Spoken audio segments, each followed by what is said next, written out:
Good morning dear students. ఈరోజు మనం ప్రభుత్వ ఖాతాల సంఘం యొక్క నిర్మాణము మరియు విధుల గురించి చర్చిద్దాం.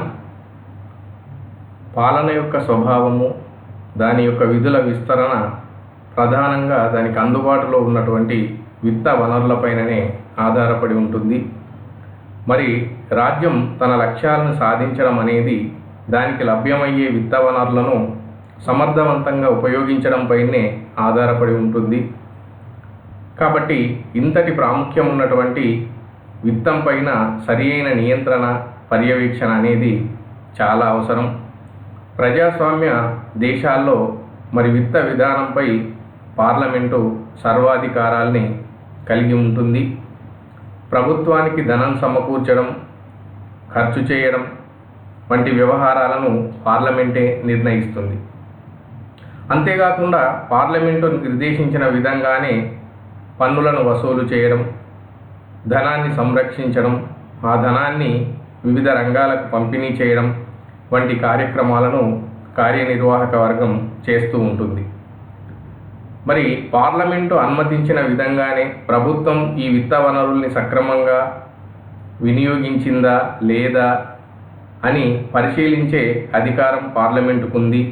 కాబట్టి కార్యనిర్వాహక శాఖ పైన విత్తపరమైన వ్యవహారాల్లో పార్లమెంటు నియంత్రణను కలిగి ఉండటం అనేది తప్పనిసరి అని చెప్పి మనం చెప్పుకోవచ్చు. మరి పార్లమెంటుకు సమయం చాలా తక్కువగా ఉంటుంది.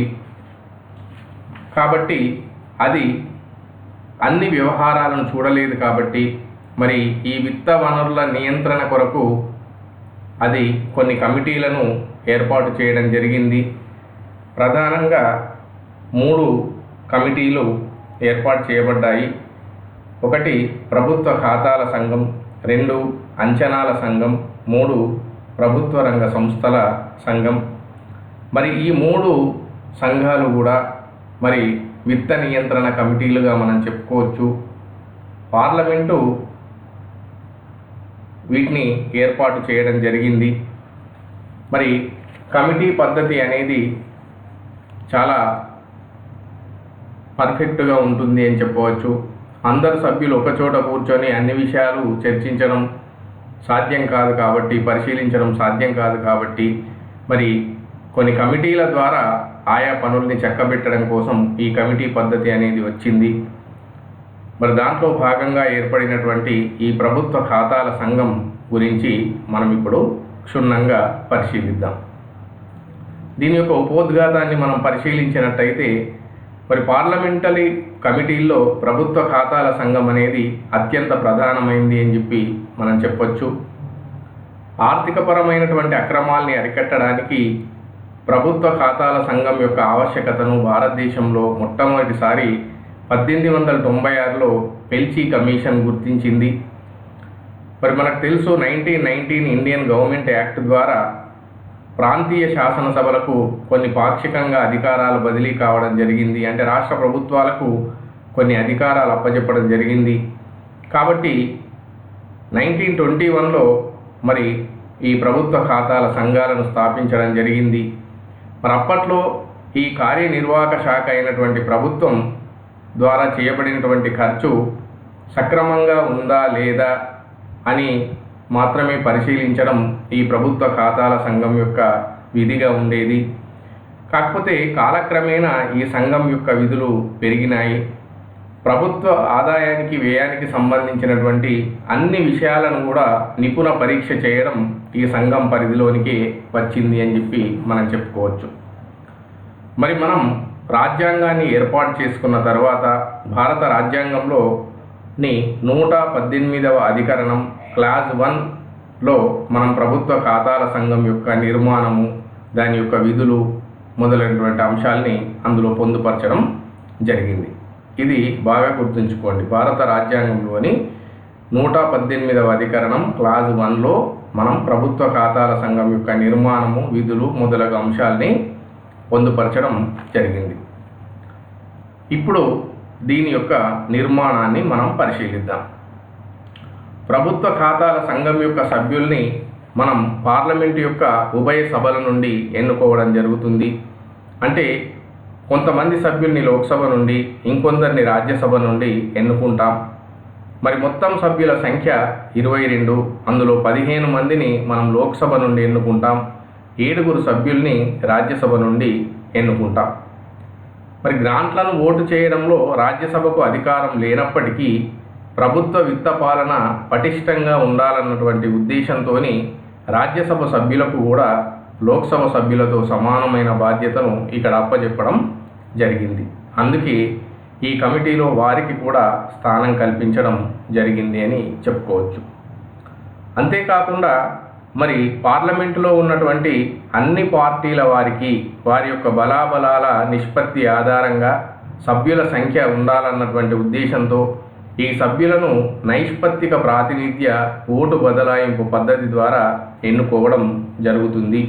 దీంతో ఆయా పార్టీలకు వాటి బలాబలాలను బట్టి సభ్యత్వం అనేది ఇందులో లభిస్తుంది. జనరల్గా ఆర్థిక వ్యవహారాల్లో, వాణిజ్య వ్యవహారాల్లో మంచి అనుభవం ఉన్న వారినే ఈ సంఘానికి సభ్యులుగా ఎన్నుకోవడం జరుగుతుంది. మరి సభ్యుల పదవీ కాలం వచ్చేసి 1 సంవత్సరం. కానీ ఈ 1 సంవత్సరంలో మరి సభ్యులకు దీని యొక్క వ్యవహారాల్ని అర్థం చేసుకోవడానికి సరిపోదు కాబట్టి నెక్స్ట్ ఇయర్ కూడా వాళ్ళనే ఎన్నుకునేటువంటి ఒక సాంప్రదాయం మనం కంటిన్యూ చేస్తున్నాం. అంటే ఒకసారి ఎన్నికైన సభ్యులు నెక్స్ట్ ఇయర్ కూడా చాలామంది ఎన్నిక కావడం జరుగుతుంది. ఉద్దేశం ఏంటంటే ప్రధానంగా మరి 1 సంవత్సర కాలంలో దాని యొక్క వ్యవహారాలన్నీ కూడా వీళ్ళకు పూర్తిగా అర్థం కావు కాబట్టి నెక్స్ట్ ఇయర్ కూడా వాళ్ళ సేవల్ని వినియోగించుకోవాలన్న ఉద్దేశంతో మరి చాలామందిని మళ్ళీ తిరిగి ఎన్నుకోవడం అనేది జరుగుతుంది. ఈ విధంగా చూస్తే ఒక సభ్యుని పదవీ కాలం 2 సంవత్సరాలుగా కొనసాగుతుంది అని చెప్పవచ్చు. కానీ వాస్తవంగా మాత్రం సభ్యుల పదవీ కాలం 1 సంవత్సరం మాత్రమే. ఒకవేళ ఈ సంఘంలో డిప్యూటీ స్పీకర్ గనక ఎన్నికైనట్టయితే మరి అతనే ఈ సంఘానికి అధ్యక్షుడిగా వ్యవహరిస్తాడు. ఒకవేళ డిప్యూటీ స్పీకర్ ఎన్నిక కానట్టయితే మరి అందులో నుండి ఒక సభ్యున్ని స్పీకర్ చైర్మన్గా నియమిస్తాడు. మరి నిర్ణయాలు తీసుకునేటప్పుడు మరి సమానమైనటువంటి ఓట్లు వచ్చినప్పుడు నిర్ణాయకమైనటువంటి ఓటు వేసే అధికారం సంఘ అధ్యక్షునికి ఉంటుంది. అప్పుడు ఆయన ఎటువైపు అయితే ఓటు వేస్తాడో ఆ వైపే అది నెగ్గేటువంటి అవకాశం ఉంటుంది. దాన్ని మనం క్యాస్టింగ్ ఓట్ అని చెప్పేసి అంటాం. మరి అనుభవజ్ఞుల సేవల్ని వినియోగించుకోవాలన్న ఉద్దేశంతోనే మరి అందులో ఎక్కువ మందిని మనం 2వ సంవత్సరానికి కూడా ఎన్నుకోవడం జరుగుతూ ఉంది. అయితే చాలా సంవత్సరాల వరకు అధికార పక్షానికి చెందినటువంటి వ్యక్తినే ఈ సంఘం అధ్యక్షునిగా ఎన్నుకునేవారు. కానీ 1967-68 నుంచి ప్రతిపక్ష పార్టీలకు చెందిన సభ్యుల్ని ఈ సంఘానికి అధ్యక్షుడిగా నియమించేటువంటి సాంప్రదాయం కొనసాగుతుంది. ఇది ఎప్పటి నుండి అంటే 1967-68 నుండి ఈ సాంప్రదాయాన్ని మనం కొనసాగిస్తున్నాం. ఇప్పుడు ప్రభుత్వ ఖాతాల సంఘం యొక్క విధులను మనం పరిశీలిద్దాం. పార్లమెంటు మంజూరు చేసినటువంటి ఉపకల్పన నిధులకు సంబంధించినటువంటి ఖాతాలను పరీక్షించడం దీని యొక్క ప్రధాన విధి. అంటే పార్లమెంటు ఏదైతే ధనాన్ని మంజూరు చేస్తుందో మరి ఆ ధనాన్ని ప్రభుత్వ శాఖలు సక్రమంగా వినియోగించాయా లేదా అనేది ఇది పరీక్షిస్తుంది. అంతేకాకుండా కార్యనిర్వాహక శాఖ చేసేటువంటి ఖర్చును అది సరి అయిన విధంగా ఖర్చు చేసిందా లేదా అనేటువంటి విషయాల్ని ప్రభుత్వ ఖాతాల సంఘం పరిశీలిస్తుంది. అంతేకాకుండా మంజూరు చేసినటువంటి ధనాన్ని పార్లమెంటు నిర్ణయాల ప్రకారమే ఖర్చు చేసిందా లేదా, అంటే నిబంధనలను ఏమైనా అతిక్రమించిందా అనేటువంటి విషయాలను కూడా ప్రభుత్వ ఖాతాల సంఘం పరిశీలిస్తుంది. అంతేకాకుండా ప్రభుత్వం విత్త నిర్వహణలో మరి మితవ్యయాన్ని పాటించిందా లేదా, అంటే ఏమైనా దుబారా జరిగిందా, ఖర్చు చేయడంలో ఏమైనా దుబారా జరిగిందా, అక్రమాలు జరిగాయా, అన్యాయం జరిగిందా, ఇలాంటి విషయాలన్నింటినీ కూడా మరి ప్రభుత్వ ఖాతాల సంఘం పరిశీలిస్తుంది. ఒకవేళ అలా ఎలాంటి అన్యాయాలు, అక్రమాలు, దుబారా గనక జరిగితే మరి దాన్ని పార్లమెంటు దృష్టికి తీసుకొస్తుంది. అంతేకాకుండా విత్తానికి సంబంధించినటువంటి అన్ని విషయాల్లో కూడా మరి ఉన్నతమైన నీతి ప్రమాణాలు పాటించబడ్డాయా లేదా అనేటువంటి విషయాన్ని కూడా ఇది పరిశీలిస్తుంది. అంటే అవినీతి, కుంభకోణాలు ఏమైనా జరిగాయా, ఒకవేళ జరిగితే వాటిని పార్లమెంట్ యొక్క దృష్టికి తీసుకొస్తుంది. అంతేకాకుండా ఖాతాల్లో పంపిణీ చేసినట్టు చూపినటువంటి ద్రవ్యం మరి చట్టబద్ధంగా పంపిణీ అయిందా లేదా అని కూడా ఈ సంఘం తెలుసుకుంటుంది. అదేవిధంగా వ్యయం అధికారికమైన చట్టానికి అనుగుణంగా ఉందా లేదా అనేది కూడా ఈ సంఘం చూస్తుంది. అంటే ప్రభుత్వం చేసినటువంటి వ్యయం చట్టాలకు అనుగుణంగా జరిగిందా లేదా అనేటువంటి విషయాన్ని కూడా ఇక్కడ పరిశీలిస్తుంది. అంతేకాకుండా పునరుపకల్పనలన్నింటినీ కూడా నిబంధనలకు అనుగుణంగా చేయడం జరిగిందా లేదా అనేటువంటి విషయాన్ని పరిశీలిస్తుంది. ఈ విధంగా ప్రభుత్వం ఖర్చు చేసినటువంటి ధనం సక్రమంగా ఖర్చయిందా లేదా, ఏమైనా అవినీతి జరిగిందా, అక్రమాలు జరిగాయా, కుంభకోణాలు జరిగాయా, లేదా దుబారా ఖర్చు జరిగిందా, వృధా వ్యయం ఏమైనా జరిగిందా, ఇట్లాంటి విషయాలన్నింటినీ కూడా ఇది పరిశీలించి ఒకవేళ ఎక్కడ ఏ లోపం జరిగినా కూడా దాన్ని పార్లమెంటు దృష్టికి తీసుకురావడం ప్రభుత్వ ఖాతాల సంఘం యొక్క ప్రధాన ధ్యేయంగా, ఉద్దేశంగా మనం చెప్పుకోవచ్చు. మరి ఇవే కాకుండా ఇప్పుడు మనం చెప్పుకోబోయేటువంటి అంశాలని కూడా ఇది పరిశీలిస్తుంది. అవేమిటి అంటే స్టేట్ కార్పొరేషన్లు కానీ, వర్తకం, తయారీ సంస్థలు, ఏవైనా స్కీమ్స్, వాటికి సంబంధించినటువంటి ఆదాయ వ్యయ పట్టికలను, సమీకరణ పత్రాలను కూడా ఇది పరిశీలిస్తుంది. అంతేకాకుండా autonomous bodies, semi autonomous bodies యొక్క ఆదాయ వ్యయ ఖాతాలను కూడా పరీక్షించేటువంటి అధికారం ఈ ప్రభుత్వ ఖాతాల సంఘానికి ఉంది. అంతేకాకుండా రాష్ట్రపతి ఆజ్ఞ ప్రకారం ఏమైనా ఆదాయ వ్యయాలు లేదా స్టోర్స్, స్టాక్స్ మొదలైన వాటిని ఆడిట్ చేసి కంట్రోలర్ అండ్ ఆడిటర్ జనరల్ సమర్పించిన నివేదికను పరిశీలిస్తుంది. ఈ సంఘానికి ప్రధాన ఆధారం ఏంటి అంటే కంట్రోలర్ అండ్ ఆడిటర్ జనరల్ సమర్పించినటువంటి నివేదికనే దీనికి ప్రధాన ఆధారంగా మనం చెప్పుకోవచ్చు. మరి ఆయన ఇచ్చినటువంటి నివేదిక ద్వారా పార్లమెంటు మంజూరు చేసిన ద్రవ్యాన్ని ప్రభుత్వం నిర్ణీత ప్రయోజనాల కోసం నిర్ణీత పద్ధతుల్లో ఖర్చు పెట్టిందా లేదా అన్నది ప్రధానంగా ఇది పరిశీలిస్తుంది. అంతేకాకుండా ప్రభుత్వం చూపించినటువంటి ఖర్చు, అది అవలంబించిన పద్ధతులు మరి పార్లమెంటు మంజూరు చేసినటువంటి ఉపకల్పన పద్ధతులకు అనుగుణంగా ఉన్నాయా, ఏ పద్దు కింద అయితే వ్యయం మంజూరైందో అదే పద్దుకు ప్రభుత్వం ఖర్చు చేసిందా లేదా ఇతర పద్దులకు వాడిందా అనేటువంటి విషయాల్ని కూడా ఇది పరిశీలిస్తుంది. అంటే ఏ ఉద్దేశం కోసమైతే నిధులు ఖర్చు కేటాయించడం జరిగిందో మరి ఆ పద్దుల కిందనే ప్రభుత్వం ఖర్చు చేయవలసి ఉంటుంది.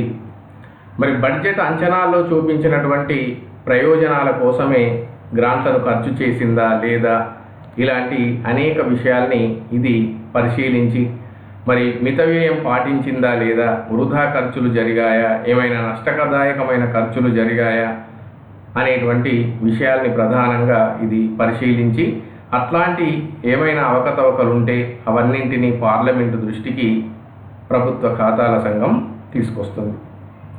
మరి ఈ కమిటీకి విధానాలతో సంబంధం లేదు. ఆ విధానాల విషయంలో నియమబద్ధంగా ఎప్పుడూ కూడా తన అభిప్రాయాన్ని వెలిబుచ్చదు.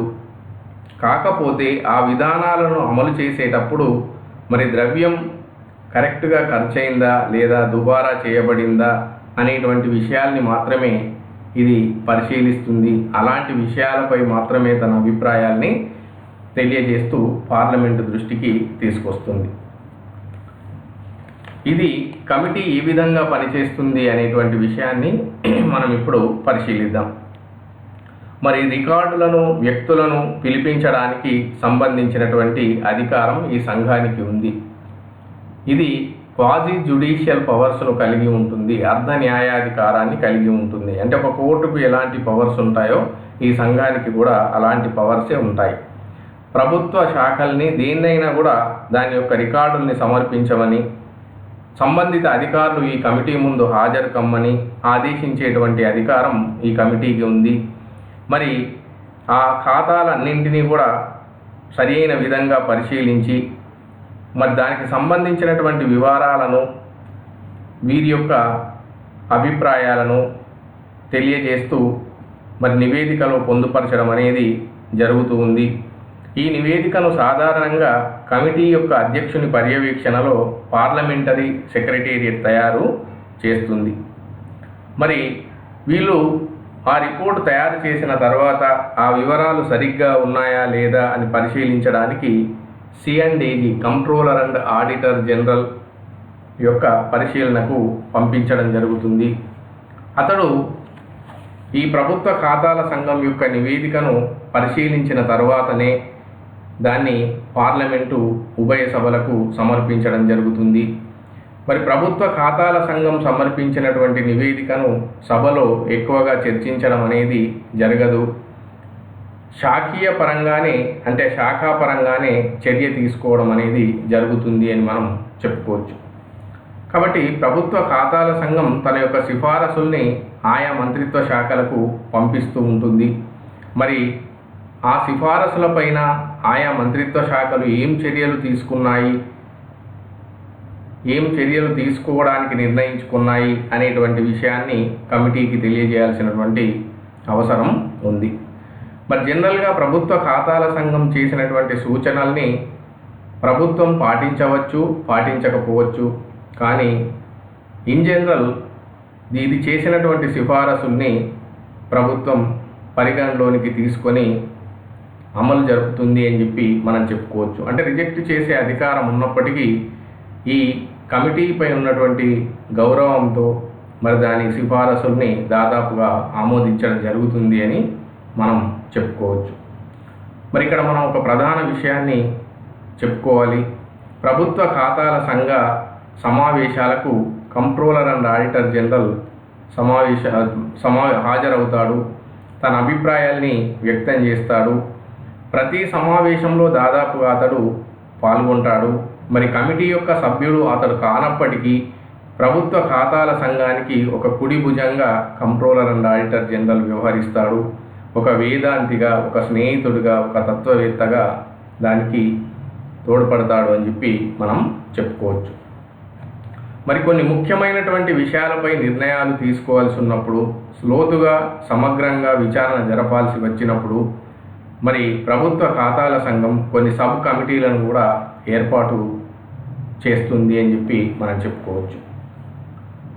మరి ప్రభుత్వ ఖాతాల సంఘం ఏ విధంగా నియంత్రణ కొనసాగిస్తుంది, తన యొక్క నియంత్రణ విధానం ఎట్లా ఉంది అనేటువంటి విషయాన్ని మనం ఇప్పుడు పరిశీలిద్దాం.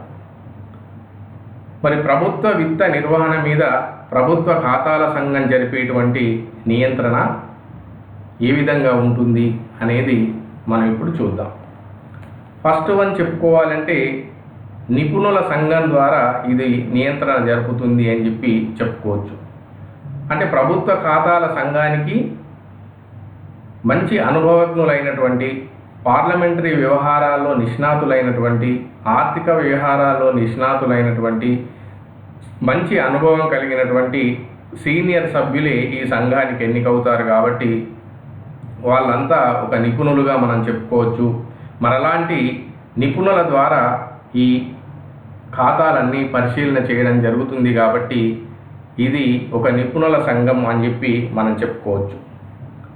రెండవది అర్ధన్యాయ సంబంధమైన నియంత్రణ. మనం ఇందాకే చెప్పుకున్నాం, దీనికి క్వాజీ జ్యుడిషియల్ పవర్స్ ఉంటాయని. అంటే ఒక కోర్టు ఎట్లా అయితే తన పవర్స్ చెలాయిస్తుందో ప్రభుత్వ ఖాతాల సంఘం కూడా ఒక కోర్టు చెలాయించే అధికారాన్ని చెలాయిస్తుంది దాదాపుగా అని చెప్పి మనం చెప్పుకోవచ్చు. అందుకే ఇది చేసేటువంటి సిఫారసులు న్యాయబద్ధంగా ఉంటాయి. కాబట్టి మరి జనరల్గా ప్రభుత్వం ఇది ఇచ్చే సిఫారసుల్ని ఆమోదిస్తుంది అని చెప్పి మనం చెప్పుకోవచ్చు. ఇలా పార్లమెంటుకు కార్యనిర్వాహక శాఖ అయినటువంటి ప్రభుత్వానికి మధ్య ఇది ఒక సమర్థవంతమైనటువంటి సాధనంగా, ఒక బంధంగా పనిచేస్తుంది అని చెప్పి చెప్పుకోవచ్చు. మూడవది, ఇది ప్రాథమికంగా విత్త నియంత్రణ స్వభావం కలిగినదై ఉంటుంది. ఎందుకంటే ప్రభుత్వ ఖాతాల సంఘం ద్వారా జరిగేటువంటి నియంత్రణ ప్రధానంగా అకౌంట్స్ అండ్ ఆడిటింగ్ వరకే పరిమితమై ఉంటుంది. ఇది ముఖ్యంగా మిత వ్యయాన్ని, పాలనలో దక్షతను పెంచడానికి ప్రయత్నం చేస్తుంది. కాబట్టి ఇది జరిపేటువంటి నియంత్రణ విత్త నియంత్రణ స్వభావాన్ని కలిగి ఉంటుంది అని చెప్పి మనం చెప్పుకోవచ్చు. అంతేకాకుండా ఇది జరిపేటువంటి నియంత్రణ పార్టీ ప్రమేయం లేని నియంత్రణ అని చెప్పి చెప్పుకోవచ్చు. మీరు ఇక్కడ ఒక క్వశ్చన్ చేయొచ్చు, సార్ కమిటీలో అన్ని రకాల పార్టీల సభ్యులు ఎన్నికవుతారు కదా, మరి వాళ్ళు విభిన్న పార్టీల అభిప్రాయాల్ని కలిగి ఉంటారు కదా అని చెప్పి మనకు ఇక్కడ క్వశ్చన్ రావచ్చు. కానీ మరి కమిటీలకి ఎన్నికైనటువంటి సభ్యులు వివిధ దృక్పథాలకు, పార్టీలకు ప్రాతినిధ్యం వహించడం జరిగినప్పటికీ ఇక్కడ మాత్రం పార్టీ యొక్క ఉద్దేశాలను ఇక్కడ తీసుకురావడం అనేది జరగదు. మరి ప్రభుత్వ వ్యయం మీద సంపూర్ణంగా నియంత్రణ జరపాలన్నటువంటి ఒకే ధ్యేయాన్ని ఈ సంఘం సభ్యులు కలిగి ఉంటారు.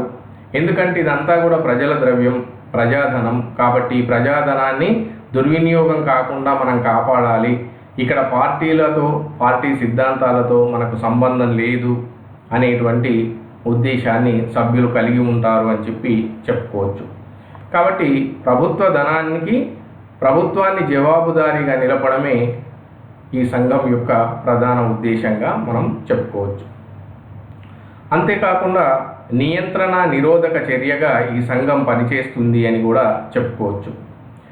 ఎందుకంటే ప్రభుత్వ ఖాతాల సంఘం ఒకటి ఉంది అనేటువంటి భయం వలన మరి ఆయా శాఖలు ఇష్టం వచ్చినట్టు ఖర్చు చేయడానికి ముందుకు రావు. అంటే వాటికి ఒక భయం అనేది ఉంటుంది. ఇప్పుడు మనం తప్పు చేస్తే రేపు ప్రభుత్వ ఖాతాల సంఘం వీటిని బయట పెడుతుంది అనేటువంటి ఒక భయం వలన మరి వాళ్ళు సక్రమంగా వ్యవహరించేటువంటి అవకాశం ఉంది. అంతేకాకుండా ప్రభుత్వ ఖాతాల సంఘం మరి గతంలో జరిగినటువంటి తప్పుల్ని పరీక్షించడం వలన భవిష్యత్తులో అలాంటి లోపాలు జరగకుండా కూడా మనం ఇక్కడ చర్యలు తీసుకోవడానికి అవకాశం ఉంటుంది. కాబట్టి మరి ఈ కమిటీ ఒకటి ఉంది అనేది ఒక నియంత్రణ నిరోధక చర్యగా పనిచేస్తుంది అని చెప్పి చెప్పుకోవచ్చు. మరి ఇక్కడ ఈ కమిటీ దేశమంతా కూడా పర్యటిస్తుంది. లేదంటే కొన్ని శాఖల యొక్క ఖాతాలను తీసుకొని మరి ఆ ఖాతాల్ని క్షుణ్ణంగా పరిశీలిస్తుంది. మరియు తన అభిప్రాయాల్ని వెలిబుచ్చుతూ తను కొన్ని సిఫారసులు చేస్తూ తుది నివేదికను రూపొందించి మరి రాష్ట్రపతికి సమర్పించడం అనేది జరుగుతూ ఉంటుంది. కాబట్టి ప్రజాధనాన్ని సంరక్షించడం, ప్రజాధనాన్ని దుర్వినియోగం కాకుండా చూడడం, ప్రభుత్వం ప్రజలకు జవాబుదారీగా ఉండేటట్టు చూడడం దీని యొక్క ప్రధాన విధులుగా మనం చెప్పుకోవచ్చు. అయినప్పటికీ ఈ సంఘం పైన కూడా కొన్ని పరిమితులు ఉన్నాయి అని చెప్పుకోవచ్చు. మరి ఇప్పుడు మనం చెప్పుకోబోయేటువంటి పరిమితులకు లోబడే ఈ సంఘం పనిచేస్తుంది అని చెప్పి చెప్పుకోవచ్చు. ఒకటవ లిమిటేషన్ ఏంటంటే ఈ సంఘం ఆయా శాఖల యొక్క అంతర్గత పాలనలో జోక్యం కల్పించుకోవడానికి వీలు లేదు. అంటే ఆ శాఖలో ఖర్చు ఏ విధంగా చేశాయి, తప్పు చేశాయా, కరెక్ట్ ఖర్చు చేశాయా అన్నదే పరిశీలిస్తుంది, కానీ దాని యొక్క అంతర్గత వ్యవహారాల్లో జోక్యం చేసుకోదు. రెండోది, వ్యయం జరిగిన తర్వాత ఆ వ్యయం ఎట్లా జరిగిందని చూస్తుంది, కానీ నువ్వు వ్యయమే చేయొద్దు అని చెప్పి ఈ సంఘం ఆదేశించలేదు. అంటే వ్యయం జరగకుండా చూడటం దీని యొక్క బాధ్యత కాదు. వ్యయం జరిగిన తర్వాత మాత్రమే ఆ వ్యయం ఎట్లా చేశారు, సక్రమంగా చేశారా లేదా అన్నది మాత్రమే పరిశీలిస్తుంది. అంతేకాకుండా ఇంతకుముందు చెప్పుకున్నట్టు విధాన రూపకల్పనలో దీనికి సంబంధం లేదు. మరి ఆ విధానాల్ని అమలుపరిచేటప్పుడు కరెక్ట్ రూల్స్ ఫాలో అయ్యారా లేదా అన్నది మాత్రమే ఇది పరిశీలన చేస్తుంది. అంతేకాకుండా ప్రభుత్వ రంగ సంస్థల సంఘం ఏర్పడిన తర్వాత దీని యొక్క పరిమితి కొంత తగ్గింది అని చెప్పి మనం చెప్పుకోవచ్చు. అంతేకాకుండా ఈ సంఘం ఇచ్చేటువంటి నివేదికల్ని ఖచ్చితంగా అమలు జరపాలి అనేటువంటి నిబంధన ఏదీ లేదు. ఒకవేళ వద్దు అనుకుంటే ప్రభుత్వం ఇది చేసిన సూచనలు, సలహాలు, సిఫార్సుల్ని తోసిపుచ్చవచ్చు. అంతేకాకుండా ఇది పనిచేసేటువంటి తీరు ఎట్లా ఉంటుందంటే, ఇందాక మనం చెప్పినట్టుగా కంట్రోలర్ అండ్ ఆడిటర్ జనరల్ సమర్పించినటువంటి ఆడిట్ నివేదిక ఆధారంగానే ఇది పనిచేస్తుంది అని చెప్పి చెప్పుకోవచ్చు. అందుకే దీని పనితీరుకు ప్రధాన ఆధారం సిఎండిఈజీ సమర్పించిన నివేదికనే అని మనం చెప్పవచ్చు. అంతేకాకుండా ఈ నివేదికలపై పార్లమెంటులో చాలా తక్కువగా చర్చ జరుగుతుంది. ఈ విషయాన్ని కూడా మనం ఇంతకుముందే చెప్పుకున్నాం. ఆయా మంత్రిత్వ శాఖలు శాఖాపరంగా ఎలాంటి చర్యలు తీసుకుంటాయన్నది ఈ సంఘానికి తెలియజేస్తాయి, కానీ ఇది ఈ సంఘం ఇచ్చినటువంటి రిపోర్టు మీద పార్లమెంటులో పెద్దగా చర్చ అనేది జరగదు అని చెప్పి మనం చెప్పుకోవచ్చు. చాలామంది ఈ సంఘం ఇచ్చినటువంటి నివేదికను ఒక పోస్ట్ మార్టంగా వర్ణించడం జరిగింది. మరి ఈ పోస్ట్ మార్టం ద్వారా ఎలాంటి ప్రయోజనం ఉండదు, ఒక మనిషి చనిపోయిన తర్వాత ఎందుకు చనిపోయిండు ఎట్లా అనేది మనం పరిశీలిస్తే మరి ఆ వ్యక్తి ప్రాణాన్ని అయితే తీసుకురాలేం కదా. జరిగిపోయినటువంటి ఖర్చులో దుబారా జరిగింది అంటే మరి ఇప్పుడు ఆ దుబారాను మనం రాబట్టలేం కదా అని చెప్పి కొంతమంది తమ అభిప్రాయాలను వ్యక్తం చేశారు. కానీ ఈ సంఘం ఉంది అనేటువంటి ఒక భయం వలన మరి ఆయా మంత్రిత్వ శాఖలు, ప్రభుత్వ శాఖలు, అధికారులు సక్రమంగా నిధులను వినియోగించేటువంటి అవకాశం ఉంటుంది. కాబట్టి ఈ కమిటీ మరి ఒక శక్తివంతమైన కమిటీ అని చెప్పి మనం చెప్పుకోవచ్చు. ప్రభుత్వాన్ని పార్లమెంటుకు జవాబుదారీగా, ప్రజలకు జవాబుదారీగా నిలిపి ఉంచడంలో మరి ప్రభుత్వ ఖాతాల సంఘం యొక్క పాత్ర ఎనలేనిది అని చెప్పి మనం చెప్పుకోవచ్చు. ఇంతటితో ఈ లెసన్ కంప్లీట్ అయింది. తిరిగి మళ్ళీ నెక్స్ట్ క్లాస్లో కలుద్దాం. Thank you. బాయ్.